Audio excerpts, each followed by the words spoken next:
처음에는 로봇이 사무실에 있다는 게 굉장히 어색했는데 사람이 좀 더 가치 있는 일을 집중할 수 있게끔 로봇들이 많이 도움을 주고 있는 것 같아서 그런 면에서 도움을 많이 받고 있습니다.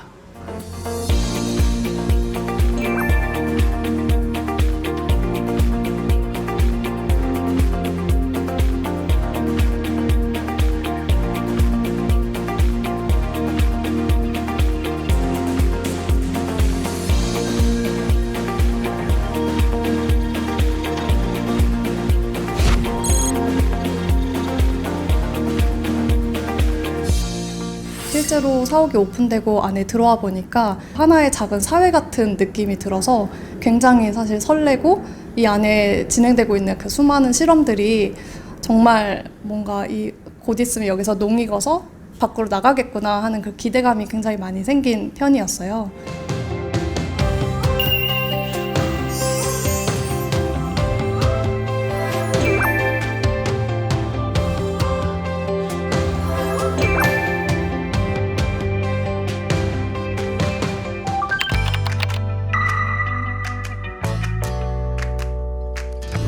저희 1784는 저희 건물이 정자동 178-4번지 주소예요. 그래서 주소에서 착안했던 저희의 태명이었는데, 역사적으로 1784년도는 1차 산업혁명이 일어난 시기이기도 했고, 저희가 네이버가 하고자 하는 이런 뭔가 혁신과 도전, 이런 가치와 정말 잘 어울린다고 생각을 해서 저희가 그대로 태명을 사용을 하게 됐습니다.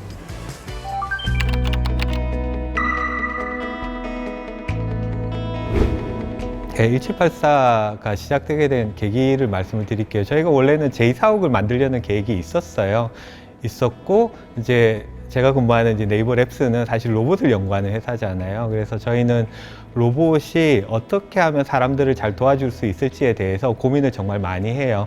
그래서 어떤 공간에서 어떻게 도울지에 대한 고민을 많이 하는데, 1차적인 대답이 로봇이 가장 역할을 많이 할 수 있는 공간이 상업 공간이라고 생각을 했었어요. 오피스 빌딩이라든가 아니면 대규모 쇼핑몰이라든가 이런 공간에서 로봇이 사람을 위해서 할 수 있는 일들이 되게 많을 거라고 생각을 하고 있었고요. 저희 대표님께서 이제 네이버 경영진들이랑 같이 그 토픽에 대해서 논의할 수 있는 시간이 있었어요. 근데 그때 흔쾌히 이제 경영진 분들께서 그러면 한번 해봐. 우리 제2사옥 짓고 있는데 네가 한번 여기에다가 로봇을 넣어봐. 이렇게 해서 이제 얘기가 시작이 됐고, 그때는 그 스토리, 단순한 스토리 하나뿐이었는데 거기에 이제 디테일들을 여기 있는 직원들이랑 같이 이제 만들어 놓은 거죠.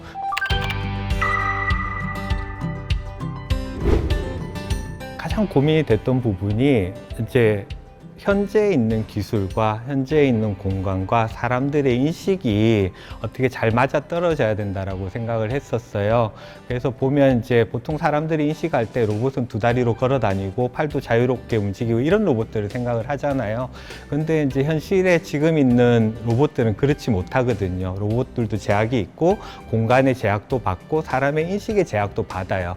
그런 것들을 이제 다 해결을 하고 우리가 만드는 로봇들은 우리가 만드는 이 공간에서 정말 제대로 이제 사람을 도와줄 수 있도록 만들어야 되겠다라는 게 목표였거든요. 그래서 공간에 대해서도 해석을 다시 하고, 로봇에 대해서도 이제 분석을 다시 하고, 사람에 대해서도 분석을 다시 한 거죠. 프라이어리티를 저희가 이제 다 설문도 하고, 이제 자료조사도 해서 결정을 한 게 가장 첫 번째는 택배 배송이었어요. 실제로 이제 오피스 공간에서도 직원들이 택배를 정말 많이 시켜요. 많이 주문하고 받고 하는 것들을 하고요.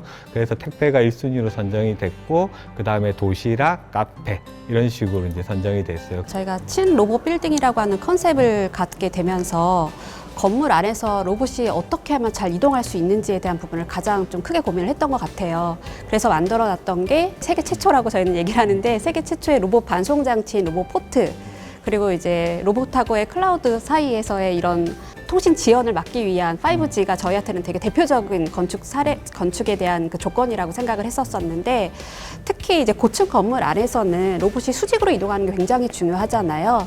35대 인수용 엘리베이터가 있는데 모든 엘리베이터를 사람과 같이 함께 탑승을 할 수가 있어요.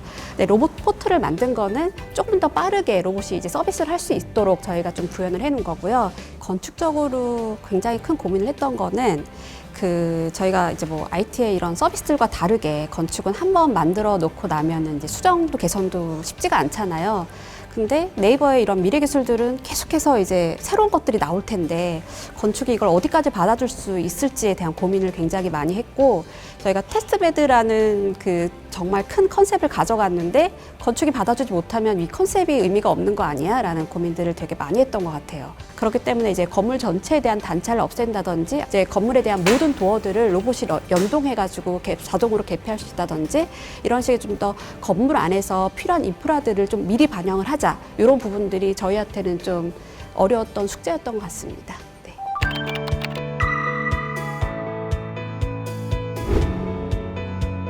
지금은 저희가 아직 정식 오픈을 하진 않았어요. 직원들이 이제 7월부터 입주를 하게 될 거고, 이제 모든 분들이 입주했을 때는 5,000명 이상의 직원들이 이 안에서 근무를 하게 될 거고, 로봇은 지금 현재는 택배 서비스를 40대 로봇으로 하고 있고요. 이제 카페나 도시락은 시범 서비스 기간이라서 5대로 하고 있고, 이제 7월부터 이제 카페 도시락 서비스가 정식으로 될 거예요. 그러면 20대, 40대에서 이제 연말까지 100대 로봇이 건물 안에서 돌아다닐 예정입니다.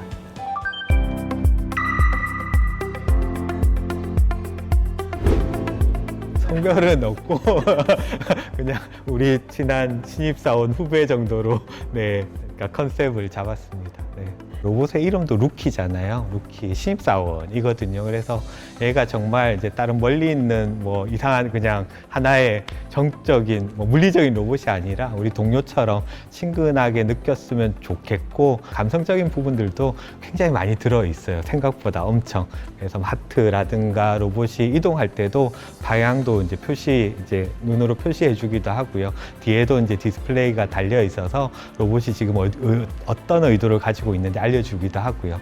그런 식으로 이제 지금 현재의 로봇이 사람과 친할 수 있는 그런 부분들을 다 고려해서 넣었다라고 이해를 해주시면 될 것 같고, 그런 부분들이 앞으로 더 많을 거예요.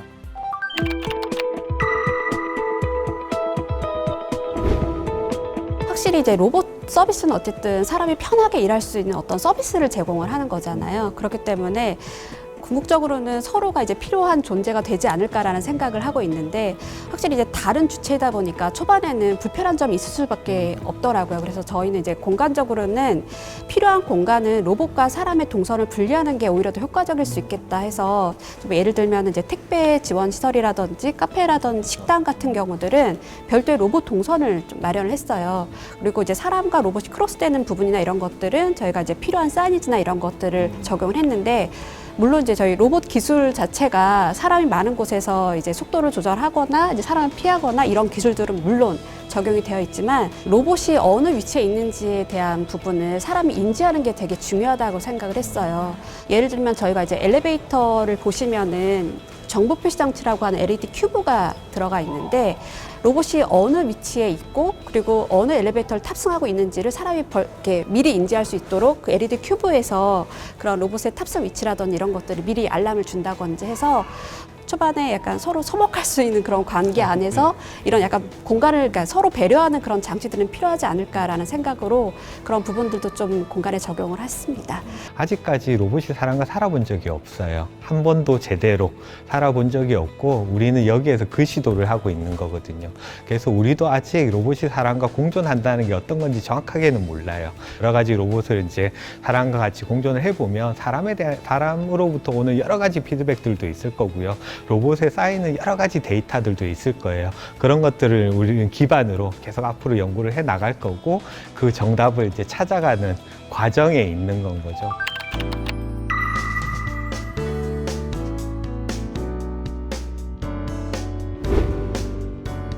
네, 일단은 일자리 관련해서는 저희가 이제 이 서비스를 기획을 할 때 사람이 하지 않는 일 중에서 로봇이 잘해서 도움이 되는 게 어떤 걸까에 대해서 고민을 많이 했어요. 지금 이제 로봇이 택배 서비스도 하고 음료수도 날라주고 도시락도 나중에 배송을 해줄 건데, 이런 것들은 지금 어디에서도 사람이 해주지는 않잖아요.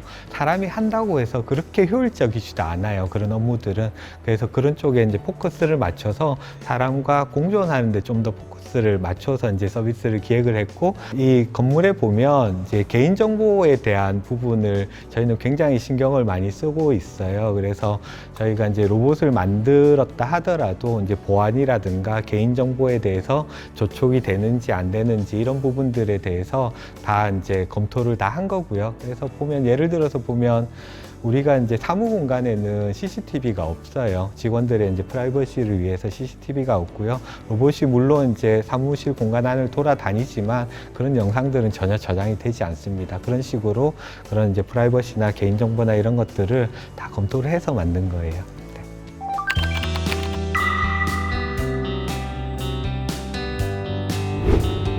실제 로봇이 저희가 바퀴가 달려서 움직이잖아요. 그러다 보니까 그 건물 안에서 로봇이 자유롭게 이동할 수 있는 그런 조건들이 거의 장애우분들이 이 안에서 이제 할 수 있는 그 배리어프리 공간의 조건들하고 거의 유사하더라고요. 그렇기 때문에 좀 더 그 로봇으로 하여금 그런 조건들을 좀 더 강화했기 때문에 이 건물 자체가 사람에게도 굉장히 좀 그 배려한 그런 건물이 되지 않을까라는 생각을 합니다. 로봇이 아직까지는 그렇게 이제 완벽한 존재가 아니에요. 여러 가지 면에서 되게 부족한 존재라서 사실은 이제 그 로봇 친화 빌딩이라는 개념 자체가 얘가 아직까지는 이제 부족한 부분이 많아서 얘가 제대로 역할을 하게 하려면 이제 다른 여러 가지 도움이 필요하잖아요. 그 중에 많은 부분들이 건축에서 이런 것들을 해주면 이 로봇이 좀 더 잘 다른 사용자들을 도와줄 수 있는 거거든요. 이제 부족한 부분들이 많은데 이런 부분들 옆에서 이제 조금 신경을 써서 여러 가지 도움을 주면 훨씬 더 이제 공존하는 데 도움이 많이 될 거다라고 생각하고 있습니다. 네.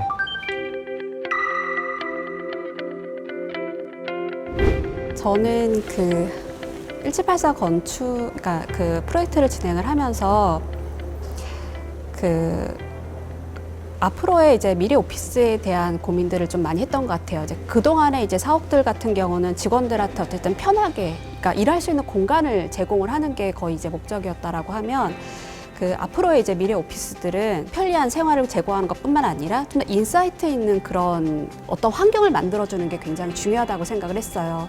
그래서 이제 여기에 근무하시는 분들은 그런 아까 이제 그런 네이버의 그런 여러 미래 기술들을 제일 먼저 체험할 수 있다라는 것에서 굉장히 큰 인사이트를 받을 수 있을 거라고 생각을 하고, 이게 뭐 회사 입장에서도 그런 인사이트를 그런 바탕으로 직원들이 더 나은 서비스라든지 더 많은 아이디어들을 더 많이 만들어내지 않을까라는 생각으로 1784가 좀 이런 미래 오피스의 새로운 기준을 만들어주면 좋겠다라는 그런 좀 바람을 갖고 시작을 했습니다.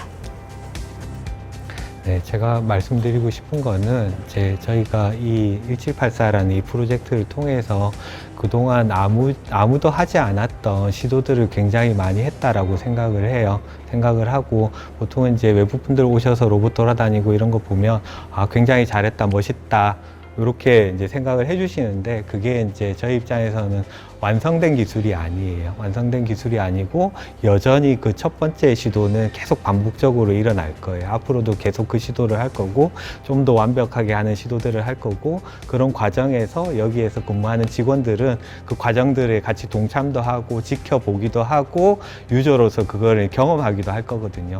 그런 과정을 통해서 기술도 더욱 발전을 할 거고요. 여러 가지 이제 상호에 대한 배려나 이런 것들도 같이 발전을 할 거라고 생각을 하고 있어요. 그래서 이 빌딩이 그런 이제 여러 가지 노력에 가장 이제 최첨단에 서 있다라고 이해를 해주시면 좋을 것 같습니다.